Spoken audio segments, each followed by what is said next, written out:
s'il a fait une avéra ou pas. Alors Aaron à Cohen, c'est sûr qu'il pouvait regarder. והיה אותו אדם מתבייש ואמר אילו היה יודע צדיק זה מעשי הרעים כמה היה מתרחק ממני ומתוך כך היה חוזר למוטב. Alors c'était Aaron à Cohen, c'est mamash comme Hillel. Hillel c'est comme Aaron. C'est deux goudons, ouais. La même chose. Pourquoi? Même si un qui a fait une avéra, Aaron il venait chez lui et il lui sourit. Ouais, il était gentil avec lui, il était son copain. Même s'il a fait une avéra. Et lui, il se disait dans son cœur, waouh, s'il savait ce que j'ai fait aujourd'hui, il n'aurait même pas s'approché à côté de moi. Et comme ça, il se regrettait et il retournait. Quand on s'en va avec lui, ensemble, il fait retourner beaucoup des gens qui sont chosrim b'tshuva. Quand il voit, vous savez que le Beth Amikdash a été construit sur Har HaMoria. Har HaMoria, c'est le Beth Amikdash qui est construit sur, on appelle Har HaBayit, mais ça s'appelle Har HaMoria. C'est l'endroit que Abraham Avinu a fait la Kedat Yitzhak. Et on a reçu la Torah, tout le monde sait, sur Har Sinai. Et Har Sinai, il n'a aucune Gdusha, il n'est pas saint. Et après qu'Akadosh Baruch Hu nous a donné la Torah, avant qu'il nous a donné la Torah, on ne pouvait pas s'approcher à côté de la montagne, de cette montagne. Il y a écrit dans la Torah, Kolei Gabar, celui-là qui lui touche rien, il va toucher à la montagne, Mot Yumat. Ouais, merci beaucoup. Mot Yumat. Et celui-là il arrive à Har HaMoria. Har HaMoria aujourd'hui, c'est Kodesh HaKodashim, ouais. On tente de rentrer à Har HaBayit, vous savez c'est quoi Har HaBayit avec en or, ouais, comment ça s'appelle? Ouais, ça s'appelle Misgad el-Aqsa aujourd'hui. Ouais, les Avdim. Mais Har HaBayit, comment on le dit en français? Une mosquée. Ouais, aujourd'hui, ça c'est Kodesh HaKodashim, c'est un sourd de rentrer. Ouais, Rabbi Eliashib et toutes les poskim, ils ont dit que c'est un sourd de rentrer. Pourquoi? C'est l'endroit qui est là-bas, c'est Kodesh HaKodashim. Les seuls endroits qu'on a laissé rentrer, c'est côté la Ma'aravi. Il y en a écrit Lozaza Shrina, mais nous, dans Kodesh HaKodashim, on ne peut pas rentrer. Et maintenant, si vous regardez Har Sinai, vous pouvez aller, il n'y en a rien du tout là-bas, même pas des tefilot, c'est même pas un makom cadeau, c'est rien du tout, même si Akadosh Baruch Hu nous a donné la Torah sur cette montagne, toute la Gdusha est partie, puisque la différence qu'il y en avait entre les deux montagnes, il y en a écrit dans un endroit que j'ai vu, il y en avait une histoire avant qu'Akadosh Baruch Hu a créé le Beth Amikdash, il y en avait là-bas un jardin. Ouais, c'était un jardin qu'ils ont reçu de leur père. Ils ont reçu de leur père. Et il y en avait là-bas deux frères qui prenaient moitié-moitié. Sur tout ce qui poussait, ouais, moitié-moitié. Ouais, j'ai raconté ça, je pense. Moitié-moitié. Ouais. Un des frères, il disait, un des frères, il avait 12 enfants. L'autre frère, il n'avait pas d'enfants. Qu'est-ce qu'ils ont fait? Chaque fois, ils prenaient moitié-moitié. À la fin, il y en a écrit que celui-là qui avait 12 enfants, il disait, le pauvre, celui-là qui n'a pas des enfants. Même il n'a pas des enfants, et même il recevra la moitié, je vais lui donner de moi. Il prenait, comment on dit, sa culture, sa récolte. Sa récolte, ouais. Il prenait sa récolte, il faisait passer à notre frère, à l'autre frère. Et l'autre frère, il a commencé à penser aussi sur ça. Il commence à penser, il disait, mon frère, il a 12 enfants et moi j'ai pas. Et lui il a besoin plus de la récolte. Alors je veux prendre la moitié de moi et je veux lui amener. Et au milieu de la nuit, ils se sont rencontrés les deux et ils ont commencé, ils ont aimé un l'autre, ouais, c'est-à-dire c'était une grande ardoute entre eux. Et Akadosh Baruch Hu il a dit sur cette montagne, je veux faire le Beth Amikdash. C'est-à-dire cette montagne, ça sera un makom qui est kadosh. Ouais, qui sera ça jusqu'à aujourd'hui. Pourquoi? C'est un endroit qui avait de la hava, de la harva entre eux. C'est un endroit qui avait beaucoup de shalom. Là-bas, je peux mettre le Beth Amikdash. Puisque le Beth Amikdash nous fait de la paix entre nous et tout le monde, tous les pays du monde. Ouais, le Misber, il y en a écrit Misber, le shalom entre nous et le monde. Alors ça, c'est un endroit que tout le monde était ensemble. Ça, c'était la darga du Beth Amikdash. Ouais, il faut savoir qu'on est dans ces jours-là, on est passé l'Akba Omer, ouais. Avant l'Akba Omer, combien de jours il y en a? 32. Ouais, 32. C'est combien c'est 32 en hébreu? Kavod. Kavod, ouais, c'est vrai. Et quoi encore? Lève. Lève, ouais. Alors lève, ça c'est le premier côté. Après combien il nous reste? 17. 17 c'est Tov. Alors nous on doit faire, qu'est-ce qu'on fait? Lève Tov. Ouais. Alors, et vous avez, si vous, je ne sais pas si vous en dites, mais dans la Sechet Avot, dans Perek Bet, je pense Mishnatet, il y en a écrit là-bas, et Mishnatet, il y en a écrit comme ça. Mishnah Yud même.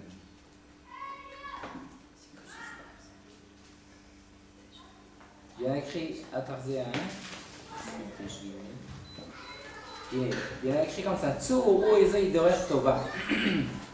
Quel est le chemin qui est le plus bien? Ouais. Le premier chemin, Rabbi Eliezer Omer, Ain Tova. C'est quoi Ain Tova? Bon œil. Rabbi Shimon Omer, Aroet Anolad, celui-là qui voit ce qui doit être né. Ouais. Rabbi Eliezer Omer, Lev Tov. Ouais. Lev Tov, ça c'est Rabbi Eliezer. Et la Mishnah, qu'est-ce qu'elle nous dit sur Rabbi Eliezer? Amar Lahem, Roani, Divrei Rabbi Elazar ben Arach, mi Divrechem. Chez Bichlal Dvarav Divrechem. Quand il a dit Lev Tov c'est tout. Ouais, c'est une bonne, c'est de tout. Ouais. Ça c'est Lev Tov. Quand Akadosh Baruch Hu nous a dit Naaseh Venishma, où on a vu que c'était écrit Naaseh? Depuis quand on fait Naaseh? Avant Nishma. D'habitude, quelqu'un entend. Et après, ce qu'il entend, il peut faire ce qu'il a entendu. Mais de dire Naaseh avant le Nishma, c'est quelque chose qui est dur de le faire. Et où c'est écrit Naaseh? Naaseh, c'est écrit quand Akadosh Baruch Hu a créé le monde. Il a dit Naaseh Adam. C'est quoi Naaseh Adam? C'est-à-dire, le saint pirouche, c'est de créer l'homme. Mais il y en a un autre pirouche qui dit Leolam Yadam Yerishamayim. Leolam Yadam, c'est-à-dire d'abord l'homme doit être un homme. Ouais? D'abord être un homme. Et après ça, Leolam Yadam, après ça, il soit Yerishamayim. C'est-à-dire, Akadosh Baruch Hu nous a dit Naaseh Adam, c'est quoi Naaseh Adam? D'abord être un homme. Ouais? Et ça, c'est avant de qu'on reçoit la Torah, c'est d'abord être un homme. Ouais? Le Marchou, je ne sais pas si vous en avez après une vitale. Il a demandé une fois le nom de son maître à Ari Akadosh. Il a demandé pourquoi dans la Torah c'est pas écrit que c'est sourd de s'énerver. Il a écrit dans la Gemara que celui-là qui s'énerve, ouais, celui-là qui s'énerve, il a écrit celui-là qui déchire des habits quand il est nerveux, c'est tellement grave, alors pourquoi c'est pas écrit dans la Torah? Ça doit être écrit, pas s'énerver. Ouais, c'est un sourd, la Torah, pas s'énerver. Toujours on dit dans les langues, pas s'énerver, pas s'énerver. Ouais, vendredi, pas s'énerver. C'est vrai, mais pourquoi il n'y en a pas écrit dans la Torah? Et il y en a écrit, machin, celui-là qui est Gaftan, celui-là qui Toavat Hashem Kol Gevale. Ouais, celui-là qui est Gaftan, Kadosh Baruch Hu le déteste. Il dit, moi et lui, on ne peut pas s'habiter ensemble. On ne peut pas être ensemble. Pourquoi c'est pas écrit dans la Torah? Comme ça, le Marchou, Rabbi Chaim Vital, il se demande le nom du Ari Akadosh. Et il répond comme ça. Si lui, il n'aurait pas dit ça, je ne pouvais pas le dire ici. Mais il dit comme ça, il y en a des choses qui sont plus importantes que les Tariag Mitzvot. C'est-à-dire les Tariag Mitzvot, c'est la Torah. Mais le Klaf, c'est les Midot. C'est-à-dire le Klaf qui est écrit sur eux, la Torah, c'est la première des choses, c'est Derech Eretz Kalman la Torah. D'abord être un homme, et après ça, on peut recevoir la Torah. Et ça, c'est les jours avant qu'on reçoit le Torah, c'est obligé d'être. Lev Tov, c'est quelque chose qui est obligé avant de recevoir la Torah. On ne peut pas se séparer entre eux, on ne peut pas dire que c'est deux choses. C'est deux choses qui sont obligées d'être, ouais, ensemble. Alors ça, c'est ce qu'on a dit. Lev Tov, c'est quelque chose maintenant. D'abord, ouais, l'olikos, ouais, pas s'énerver, pas être gaftan, c'est pas des choses qu'on doit écrire dans la Torah.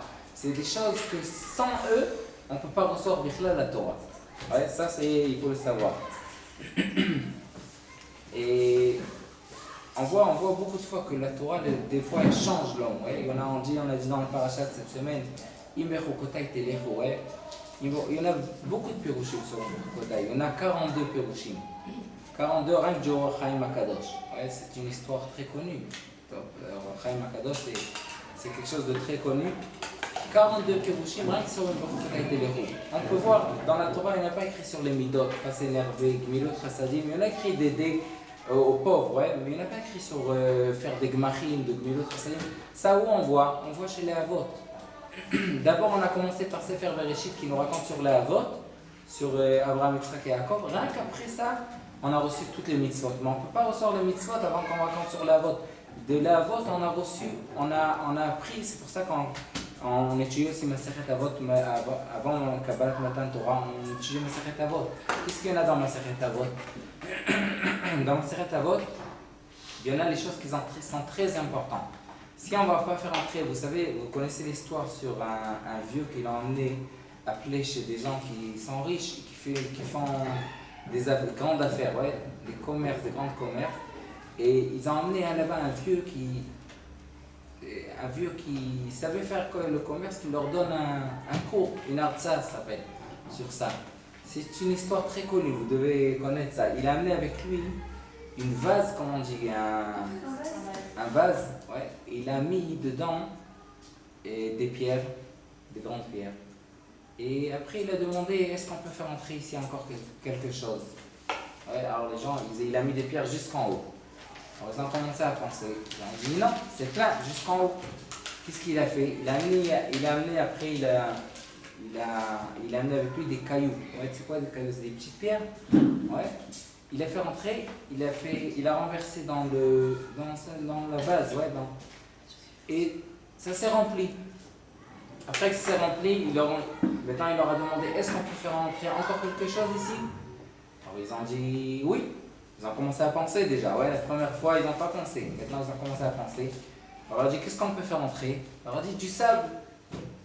Ils ont amené du sable, il a fait entrer du sable, le sable il rentre, ouais, le sable il rentre entre les trous. Quand le sable il a rempli toute la vase, c'était plein, alors il leur a demandé, maintenant, est-ce qu'on peut faire entrer quelque chose ou pas? Ils ont commencé à penser. Non, ils ont dit, maintenant c'est plein. Si le sable a rempli, c'était plein. Il leur dit, bien sûr qu'on peut faire entrer quelque chose. Ils ont dit quoi? Il a pris de l'eau et il a rempli. Ouais, de l'eau, il s'absorbe dans le sable. Et quand il a fait entrer, il leur a dit, ça c'est le cours d'aujourd'hui. Alors il leur a demandé, qu'est-ce que vous avez appris maintenant de cette histoire-là, de ce cours que je vous ai donné? Alors ils ont commencé à réfléchir. Alors ils ont dit, peut-être que toujours il y en a du temps, même si on pense qu'on n'a pas le temps de faire des affaires, on peut faire entrer encore une affaire et encore une affaire et encore une affaire. Toujours il y en a du temps de faire entrer encore des affaires. Alors il leur a dit, ce vieux-là, il est très intelligent. Il leur a dit, non, c'est pas vrai, c'est pas ce qu'on apprend d'ici. De faire entrer encore des choses, c'est pas une chokhma. Une chokhma, c'est de pas faire entrer, de faire entrer les choses qui sont importantes avant. Et si on ne va pas donner à les choses importantes qui rentrent avant, jamais on pourra les faire entrer. C'est-à-dire comme ça. Si on va faire entrer les petites choses, ouais, les cailloux et le sable et l'eau, quand on pourra faire entrer des grandes pierres. Jamais. Ouais, c'est-à-dire si on ne fait pas rentrer les grandes choses dans notre vie, les choses qui sont très importantes, jamais on aura le temps de faire entrer les choses qui sont vraiment importantes. C'est-à-dire les petites choses, toujours il y en a on peut les faire entrer. Mais si on ne fait pas entrer les grandes choses, jamais on pourra les faire entrer. Là, on apprend d'ici que les maasim tovim, les choses qui sont obligées de les faire entrer, ça c'est les midot. Avant qu'on construise une maison, avant qu'on sorte dehors, ouais, on peut étudier ici. Ouais, si on sort dehors, on ne prend pas avec nous ce qu'on a étudié, ça ne vaut rien du tout. Et on peut étudier ici sur les midot. À la fin, il faut le faire dehors. C'est-à-dire, Imbechokotai, qu'est-ce qui est écrit? Telechu, ouais. Imbechokotai, c'est en étudier la Torah, mais Telechu, quand on va sortir, ça c'est le mufran. Ça c'est le vrai. Comment on dit le mufran? Ouais, le test. Ouais, c'est le vrai test qu'on fait quand on doit faire passer. C'est-à-dire, quand on sort de là, ça c'est notre mufran, le vrai mufran qu'on fait passer. Imbechokotai, Telechu. Ouais, c'est sûr, si on s'est augmenté maintenant, c'est comme une échelle. Ouais, ces jours-là, pas ces jours-là, tous les jours que vous êtes là ici, vous étudiez sur la Torah, sur les midot, sur donner, sur être mévater, toutes les midot qu'on a étudiées, c'est comme une échelle. Celui-là qui ne monte pas dans l'échelle, il ne peut pas tomber, il reste en bas toujours. Mais celui-là qui monte dans l'échelle, c'est pour lui, il peut tomber. Alors qu'est-ce que l'homme peut dire? Il peut dire, ouais, si c'est comme ça, je ne monte pas sur l'échelle et je ne tombe pas. C'est plus facile. Comme ça, Rebbe Apian, il se demandait, il disait, on ne monte pas dans l'échelle, on ne tombe pas. Mais une fois, lui, quand il était petit, Rebbe Apian, il était chauvav. Comment on dit chauvav? Coquin, on dit? Ouais. Un fils qui fait beaucoup de bêtises, ouais. Des fois, il casse ça, et sa mère s'est énervée, elle lui punissait, elle lui donnait une punition. Une fois, il est entré un coq, on dit, qui est rentré dans la maison. il a cassé beaucoup des verres, quelques verres. Alors il était petit, il s'est demandé, il a dit ouais, si maman va voir ça, va attraper maintenant le coq, la poule, ouais, il va lui donner 2 chiffres. Ouais, il va lui punir. Et quand sa mère elle est venue, elle a vu ce qu'il a fait, elle a dit waouh, ce qu'il a fait, elle a ouvert la porte, elle a laissé envoyer. Alors, elle a dit si c'est comme ça, qu'il n'était pas puni, c'est mieux d'être une poule. Ouais, c'est mieux. Déjà, s'il n'était pas puni, c'est déjà mieux d'être une poule. Mais après, il a commencé à réfléchir. Il a dit, c'est adif, ouais, c'est plus préféré, ouais, préférable d'être un homme et de ne pas être comme une poule qui s'en va dehors. Qu'est-ce qu'elle mange dehors? Un peu des grains. Et après ça, ils vont l'attraper, ils vont lui faire la shrita, ouais. Il ne va rien rester d'elle. Mais c'est adif, Sheva Yipol Tzadik Bekam. Ouais, le Tzadik, des fois, Sheva Yipol Tzadik. Le Tzadik, des fois, 7 fois, il peut tomber, mais il va s'augmenter. C'est mieux d'être un Tzadik et de tomber et de ne pas être un Amaret. Au moins, il a l'Olam Hazé ou l'Olam Haba, celui-là qui est professeur, qui reçoit. Et ça, il faut savoir. C'est pour ça que ce qu'on a dit, les midot, ouais, que l'homme peut apprendre de la Torah, et ça, c'était chez l'Avod. Regarde ce qu'il avait Yosef. Yosef a dit. Ses frères, ils l'ont vendu. Mais à la fin, ils l'ont vendu, il leur a fait quelque chose? Non. Ils savaient tous ces Dakash Baruch Hu, il était mevater. Il leur a rien dit. Ouais, les midot, la kina, pas de kina, pas de rien du tout, c'était Yosef Hatzadik. Yosef Hatzadik, quand ils l'ont vendu, vous savez que il a écrit à Seret Arugé Malchut. Je vous ai dit qu'à Seret Arugé Malchut, ils étaient mechaprim sur Yosef.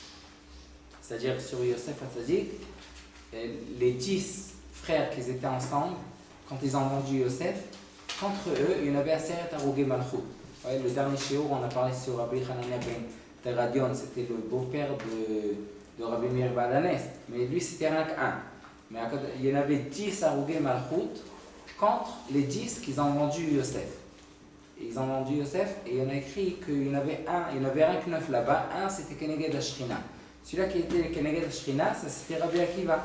Rabbi Akiva, il était contre la Shrina, à la place de la Shrina. Ça, c'était Rabbi Akiva. Rabbi Akiva, c'était un des grands Tanaïm. Et lui, pourquoi il était Keneged la Shrina? Puisque lui, il n'avait aucun rapport avec les Shvatim, puisqu'il était converti. Il n'était pas juif avant. Puisqu'il était converti, il n'avait pas un kesher entre lui et les Shvatim d'avant. Et combien ils l'ont vendu? Ils l'ont vendu Yosef avec 20 shekels, 20 pièces d'argent, 20 pièces. Chacun a pris des shvatim 2 pièces. Ils étaient 9, on a dit, ouais. Chacun a pris 2, ils ont acheté avec ça des chaussures. Maintenant, il restait encore 2 shekels. Ils ont jeté les 2 shekels en haut, c'est comme Keneged Ashrina, puisqu'ils étaient 9 frères, ils ont emmené la Shrina avec eux. Et après quelques années, il est passé là-bas le père de Rabbi Akiva, et il a trouvé ces deux shekels-là. Et ces 2 shekels-là, il était Mekadesh, sa femme, qui était pauvre. Il lui a acheté des chaussures, et de eux, il est né Rabbi Akiva. Si Rabbi Akiva, c'est Keneged Ashrina à la fin. Ouais, ça c'est Keneged Ashrina. Donc, mais on voit tout ce qu'on voit d'ici que Maaseh Avot, la Avot c'était avant. C'est pour ça on va parler de ce shiur-là et un peu de l'autre shiur sur les Midot Tovot. Ouais. Midot Tovot, c'est quelque chose qui est obligé, c'est-à-dire ce qu'il nous dit que même maintenant Hillel c'était pas un homme qui est simple. Il y en a écrit que toutes les machlokot dans le chasse, il y en a entre Bet Shammai et Bet Hillel, la halakha c'est comme qui? Comme Bet Hillel. Pourquoi? Parce que Bet Hillel, avant qu'il rappelait ces choses qu'il veut dire, il disait d'abord ce que Bet Shammai disait. Ouais, et Bet Hillel était plus noir, c'est-à-dire que Bet Shammai ne recevait pas chacun d'étudier la Torah. Celui-là qui était riche, puisque celui-là qui était riche pouvait l'étudier, mais Hillel les recevait tous. Il y a écrit Zaroum ibn Aniyim, Shemehem Tetzet Torah. Il faut faire attention à ceux-là qui sont les fils de pauvres, que de eux, la Torah peut sortir. Ouais, mais ça, c'était pas Shammai. Shammai, il ne le disait pas. Il a écrit que Hillel, il avait 80 talmidim. 80 talmidim, il avait, c'est Gemara dans Masechet Souka. Et les 80 talmidim, tout le monde aimait Hillel. Hillel, il avait beaucoup de talmidim. 30 talmidim, il devait être comme Ayur Elohim Shtishre Shrina, comme Moshe Rabbeinu. Comme Moshe Rabbeinu, pouvait recevoir la Shrina. 30 talmidim de Hillel. Encore 30 talmidim, il pouvait être comme Yoshua bin Nun, que Akadosh Baruch Hu a mis le soleil, comment on dit, il a laissé le soleil dans le ciel, il a arrêté le soleil. 30, ils peuvent être comme Yoshua bin Nun. Tout ça, ça s'arrête les élèves de Hillel.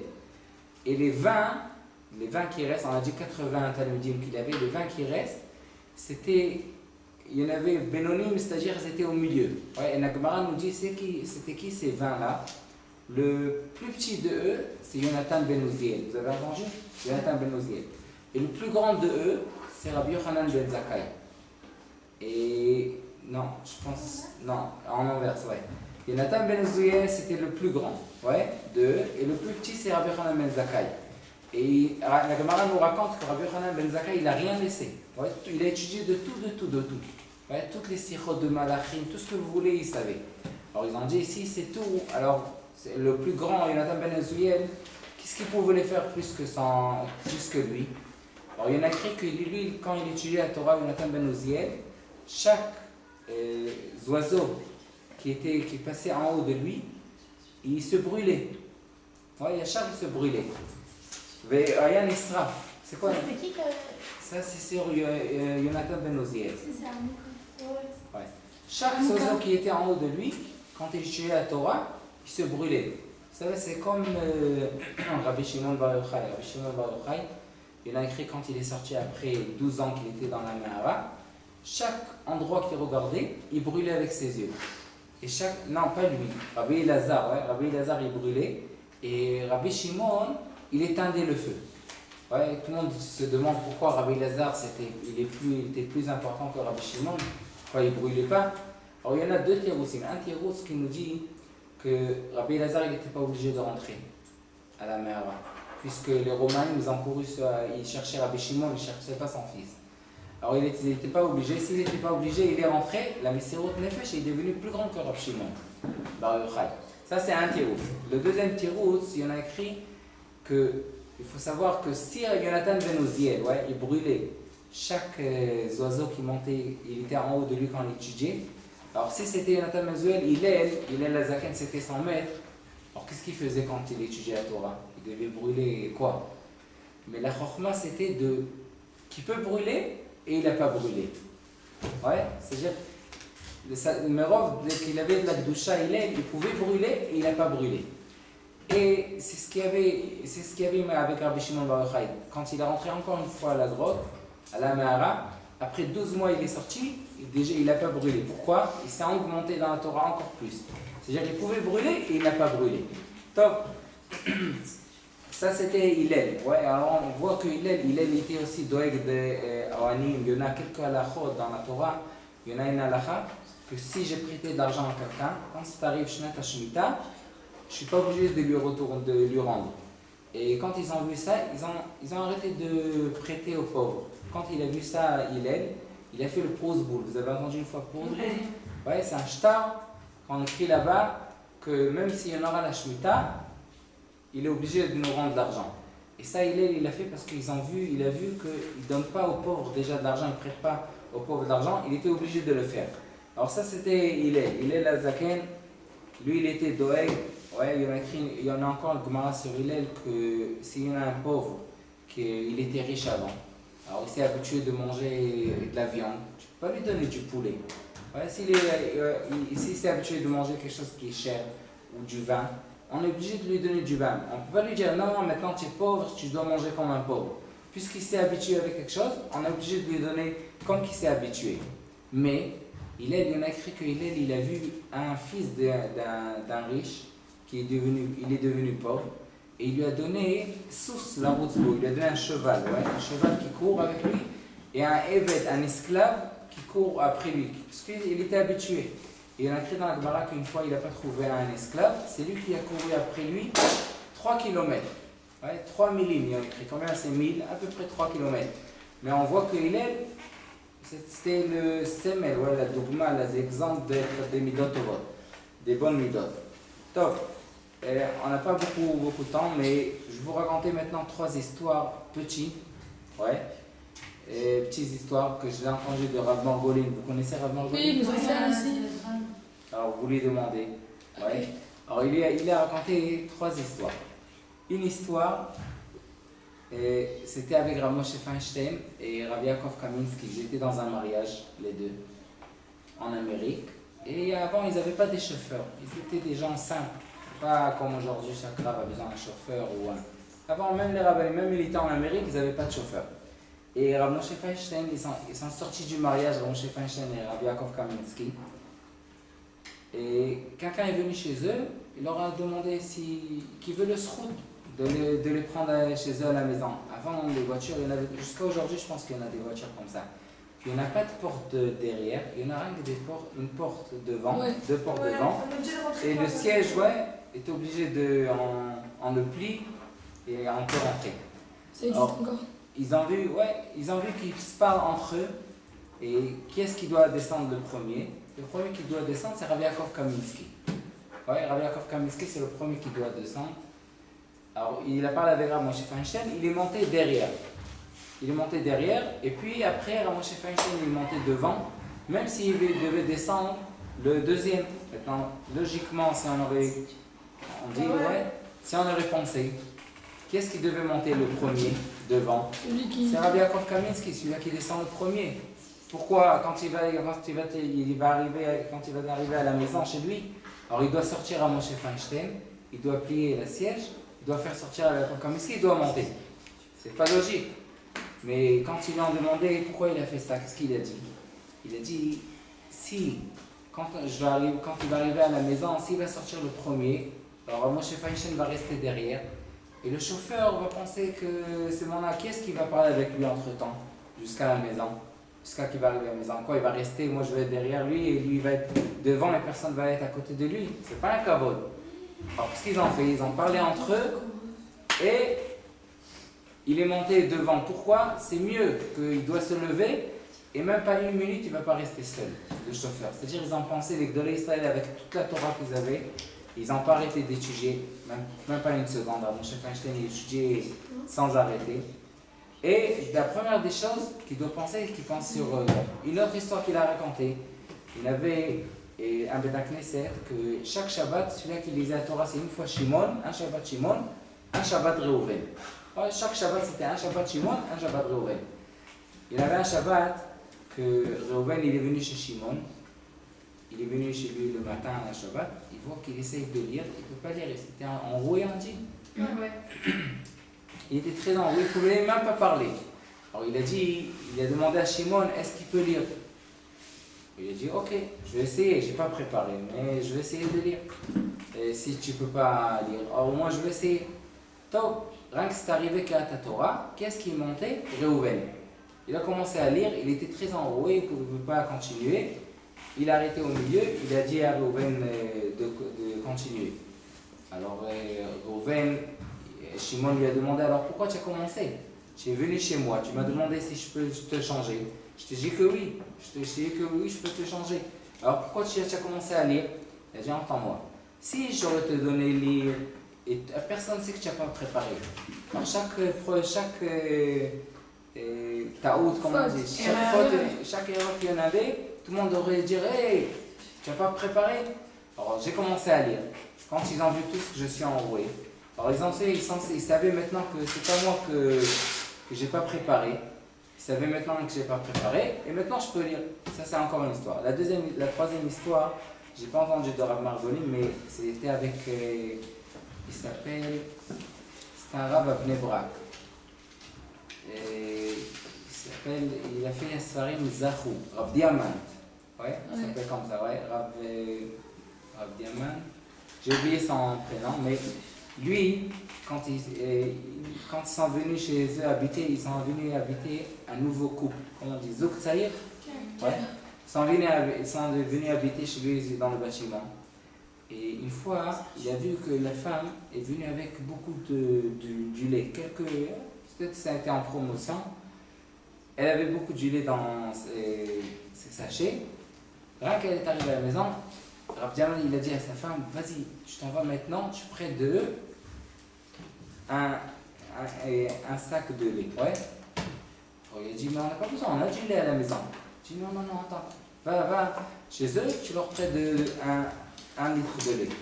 Donc, elle a prêté, et quand il est arrivé à la maison, elle lui a demandé pourquoi tu m'as demandé du lait. On a la maison du lait. Elle dit entends-moi, d'habitude, quand c'est un nouveau couple, toujours il leur manque des choses. Ouais, pour commencer la vie, ouais, il leur manque des fois un sucre. Ils ne sont pas habitués déjà d'acheter tout. Maintenant, si chaque fois ils nous demandent maintenant, mais ils auront honte de nous demander, si on ne va pas leur demander jamais. Alors ils auront honte, maintenant j'ai vu qu'ils ont du lait chez eux, ils ont beaucoup de lait. Alors je leur ai demandé 1 litre, comme ça ils vont me donner. Et mettre la femme, elle leur a donné ce litre-là, et elle était contente qu'ils sont venus au moins demander. Comme ça, maintenant, comme ça ils auront l'argachin tova, comme on dit. Ils pourront aussi demander. Ouais, ils pourront aussi demander, même si ça c'était les gdolim d'avant. C'est pas c'est les gdolim d'aujourd'hui, mais de penser ouais, à l'autre. Pensez à l'autre. Je vous ai raconté une fois avec le thé, à Yehuda. Ça c'est une histoire très connue. Ça, je l'ai connu. Il y avait un chamage dans un Beth Knesset à Yehuda. Il y avait chaque jour d'Afayomi. Ouais, chaque jour il faisait shiur d'Afayomi. Et ce chamage-là, il venait chaque jour et préparait à tous un verre de thé. Tout le shiur. Ils étaient combien 20, 25.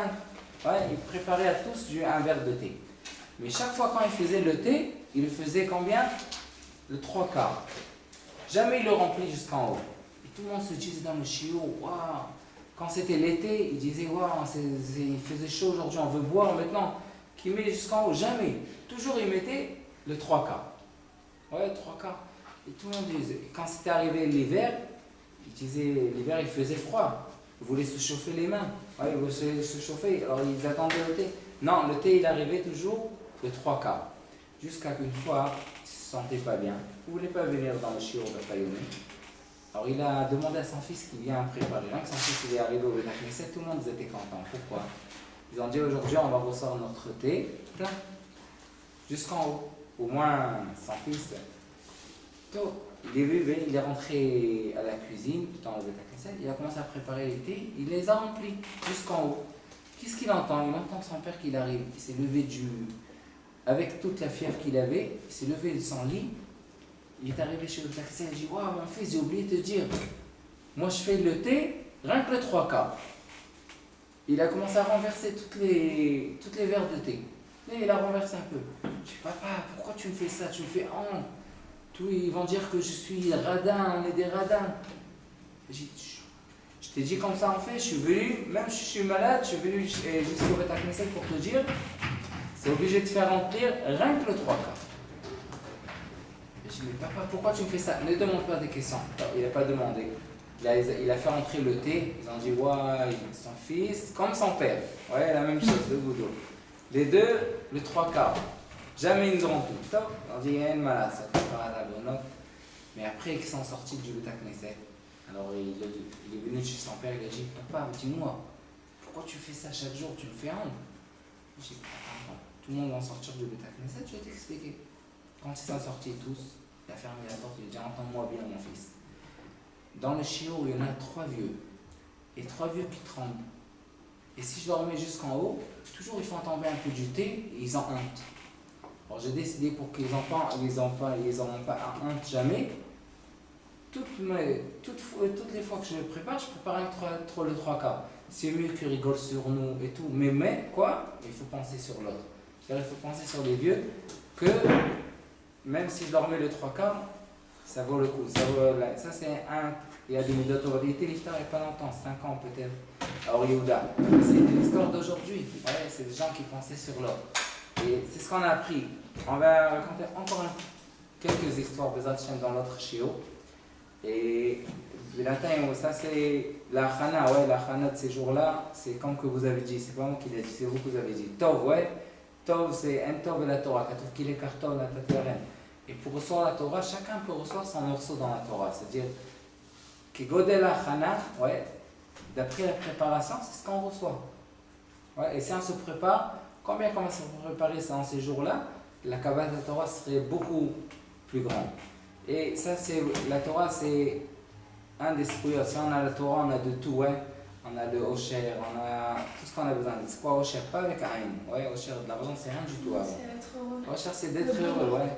Ça, c'est l'essentiel dans ce dor-là. Ouais, dans ce dor-là, on a tout, mais on n'est pas heureux. Pour être heureux, il faut la Torah et la Mitzvah. Ceux-là qui ont la Torah et la Mitzvah sont heureux de Bezat Hashem toute leur vie. Chazak ou Baruch.